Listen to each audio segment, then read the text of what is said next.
Hello! Welcome back to another video, where today we are keeping ourselves inside because the weather outside is actually quite bad.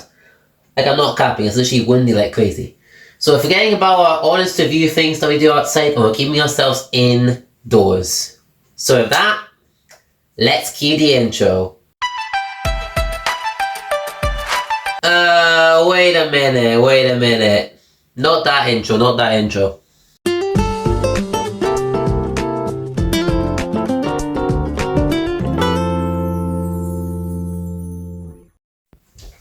Haha! That's right, we are back in the food court as we are gonna be cooking. Yes, I am officially trusted with cooking stuff, by the way. So, it's certified and approved, so don't worry about it.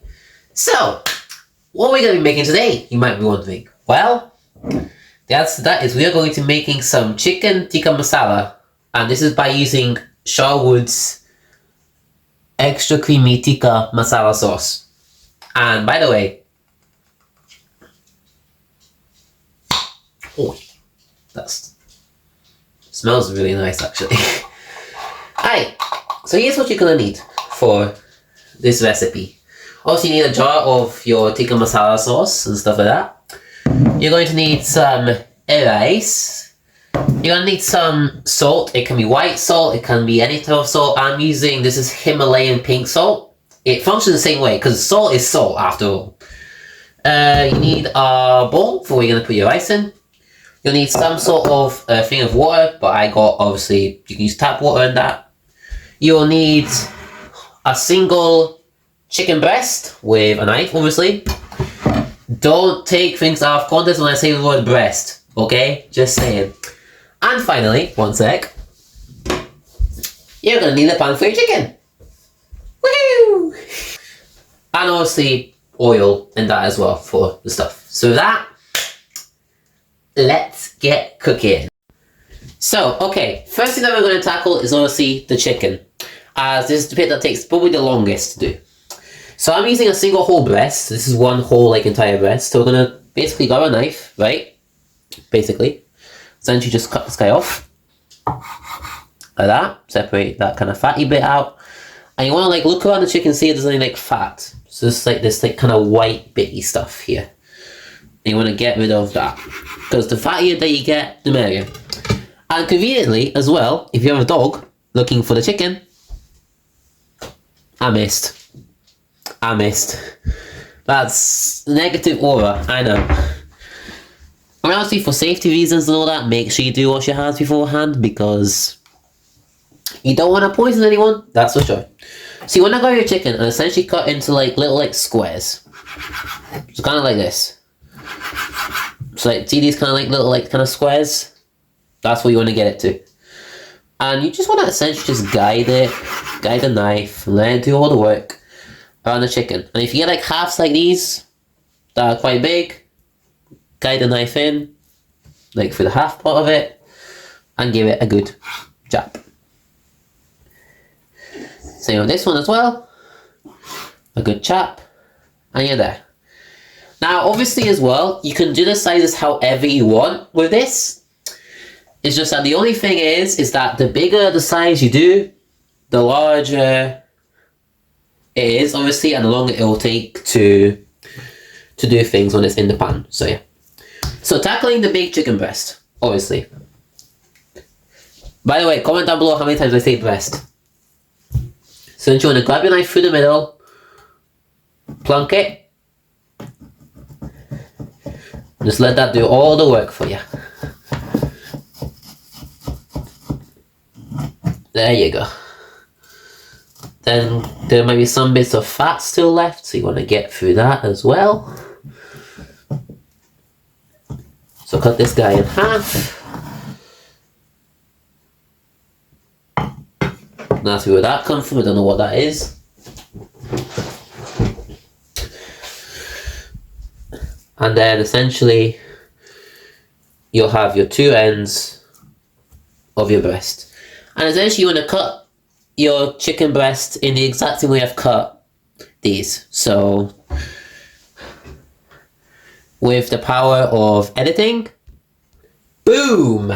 Done. Voila. So that is your chicken essentially cut into some very nice looking plasters, must I say. We'll blow each other's one half actually. Wait, hold up. You saw nothing. You saw nothing. Aye, so this is the part where we are going to turn our attention over to the pan, where we are going to want to heat up our oil. That is the thing that we're going to do. So to get your stove on and that, this is setting me to around medium-ish high heat.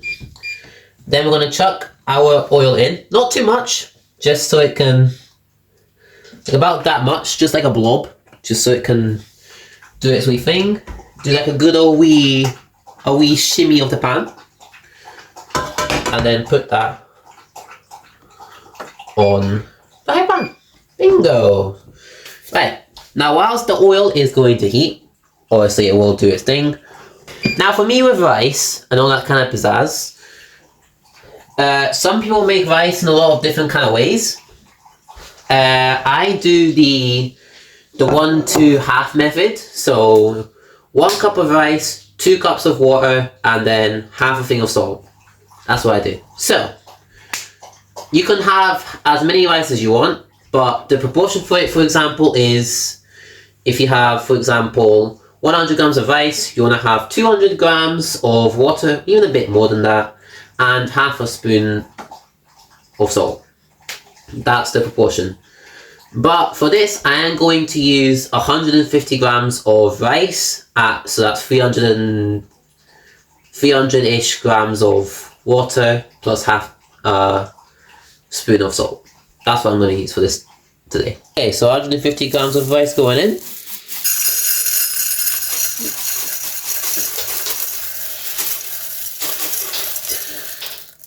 More. There we go. And then 300 mils of water and a bit. So let me get that done real quick.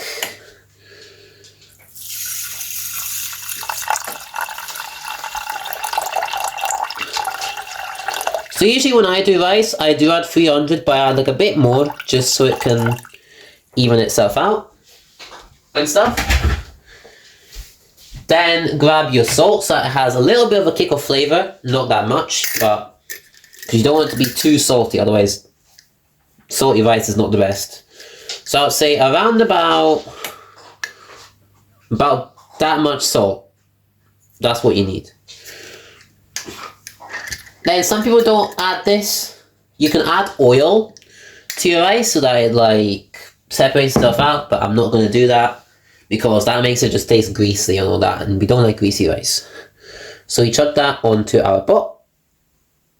There we go. Then chuck it on. And that's ready to go. That's gonna chill, and I'll do that all the kind of pizzazz. I set the wrong thing on. I set the wrong hob on. Oh, that's lovely. Hey, it can't be a John Sudlick video without messing up. That's what I will say.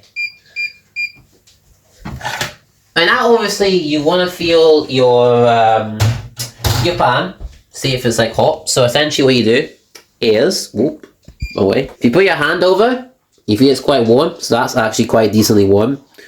So this is the part where I'm going to have to put these down.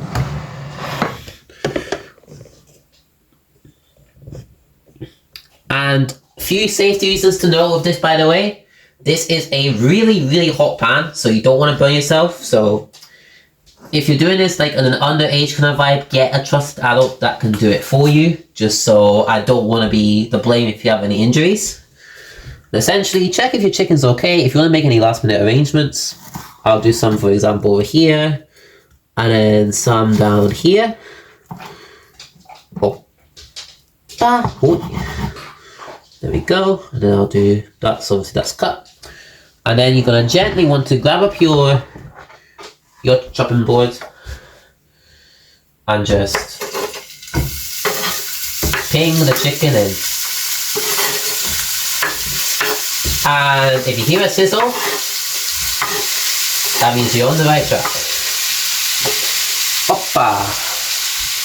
Get a wooden spoon. And then gently just give it a good swirl. So I can put you guys down here actually.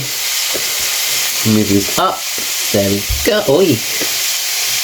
Yep. And then give it a good stir. You can see some of it's starting to get a good white colour, which is what you want. Then you can leave that to rest. And also you got to keep an eye out for your rice as well. So once again, give that a decent stir to allow that just to chill and simmer. And do it staying for a wee bit. So I'll be back at these once again when the chicken has gone fully white and the rice is starting to cook. So see you in a bit. So it looks like our chicken is actually cooking in a way. So it's starting to get like a whitish colour, which is what you want usually when you're doing chicken. Now so you gotta be careful to make sure it doesn't like spray all over you, because it can burn you and that's a hazard, for example.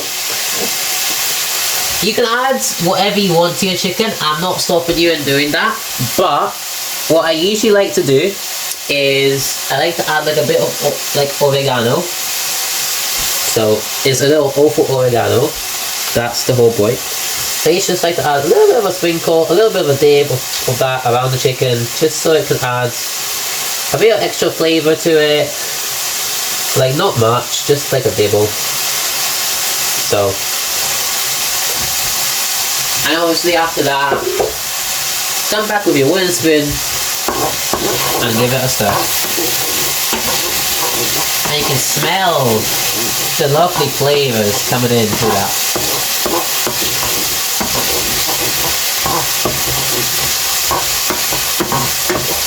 So our chicken's nearly ready, so that's a good thing. We divert our attention over to our rice, where it's starting to do things, but it's not quite there just yet. But it needs to be so that that water right there disappears. Because when that water disappears, you know that rice is ready. So give your chicken a wee still of a stir.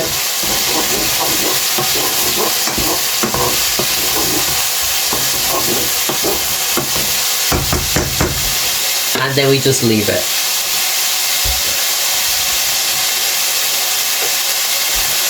Do a few repetitions of stir, repeat, stir, repeat kind of the way, and then you'll get that white texture that looks like that. So,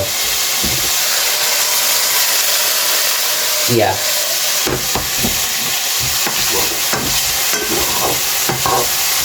Now it looks like the chicken's ready, but to confirm this, what you have to do is, there we go.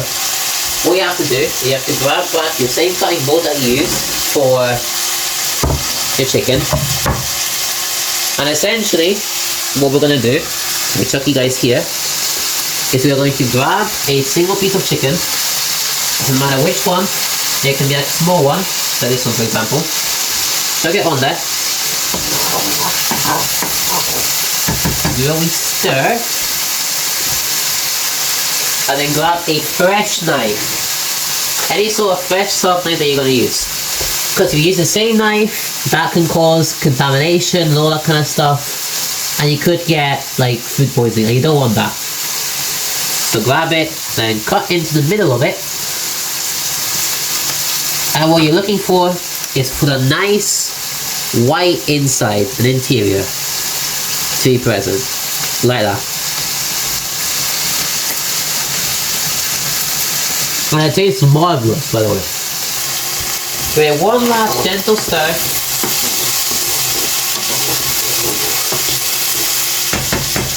And then lower the heat. Not by much, just keep it at a good medium heat. Then we're going to grab our sauce that we're using. This is not sponsored by Sherwood's, but it should be. Crack it open. And essentially, plunk it in.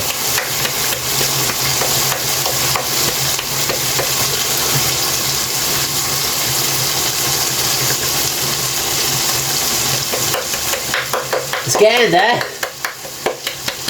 Come on. There we go. And if there's still some liquid left inside, you can fill it up with water. This is what the Italians do, by the way, for things. So just letting you know. You fill it up with water. Here it goes. Give it a decent, gentle shake. And then pour it in.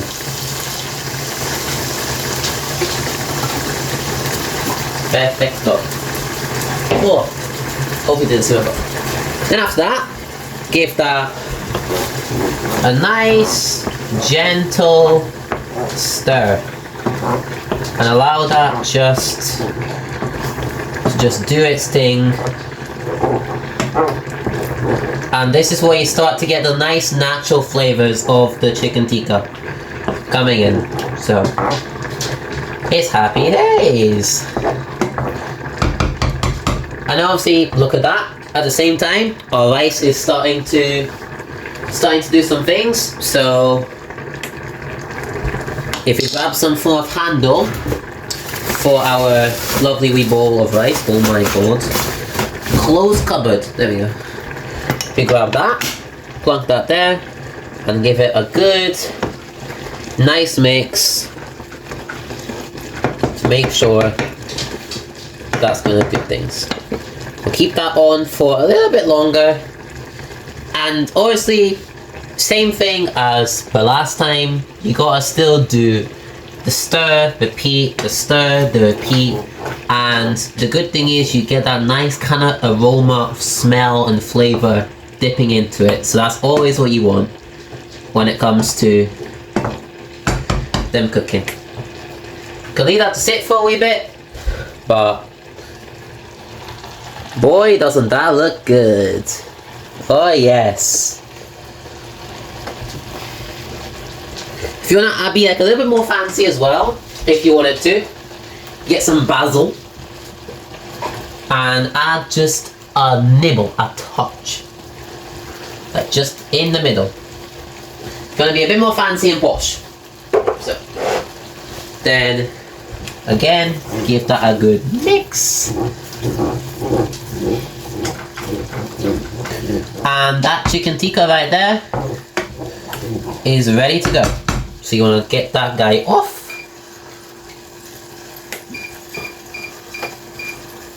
Give it a good stir as it's coming off the heat.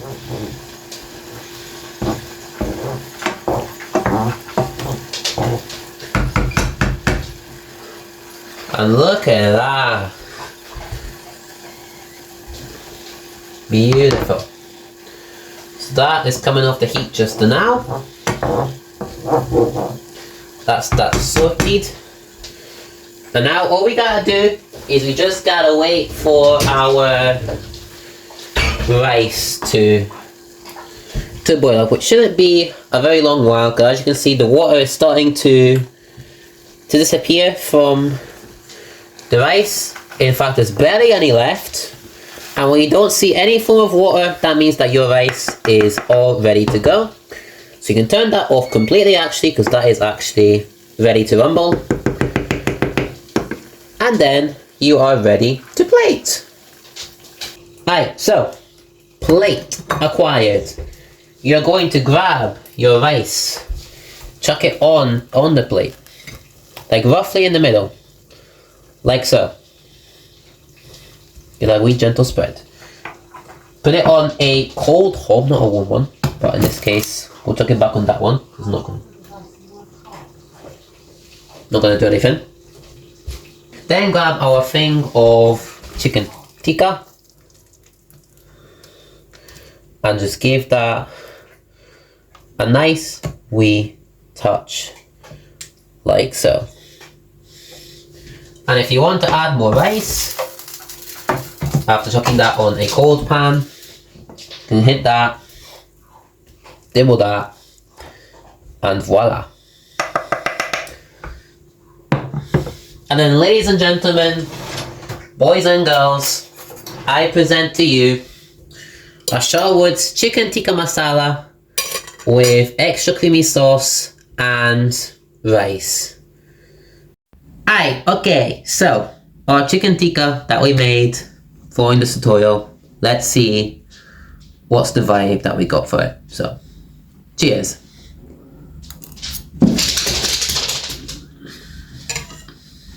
Oh my god. Now that is a meal right there. Really easy to make. It's like literally like 20 to 25 minutes and you're fine. But that is really good. So yeah, thank you all so much for watching, and if you want to do more cooking kind of tutorials, let me know, because I think I cooked with this one. So yeah, thank you all so much for watching. I look forward to seeing you guys in the next one. Peace out and bye bye.